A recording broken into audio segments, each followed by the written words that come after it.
Ramadan Kareem, By Alesh Humanitarian Empowerment. Látọwọ́ ìyá wa lálùbáríkà, ìyá wa lájàsórò látàwọn Àbẹ̀kẹ́ Àdè ọmọ Ẹlẹ́ṣin lọ́yẹ. Èní tún ní ọjọ́ rere nínú oṣù Ramadan.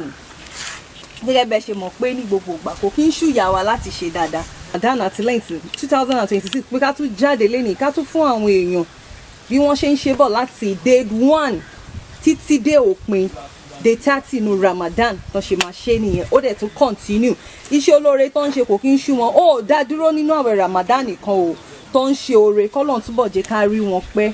Ọlọ́run á máa bá wa kún wọn lọ́wọ́ àtàwọn tó ń kún wọn lọ́wọ́ àwọn prophetess Fúnmi Lucas, ìyá wa Moronke Fálóyìn àti bàbá wa Honorable Bọ́lájí Pìtàn àtàwọn supporters ìyá lálùbáríkà wa. Ọlọ́run á túbọ̀ jẹ́ ká máa rí yín pẹ́ lágbára Ọlọ́run máa gbàdúrà yín jù báyìí lọ. Iléeṣẹ́ Alesh Star TV wà ní dúró, iléeṣẹ́ Alesh Star TV máa lọ sókè ni.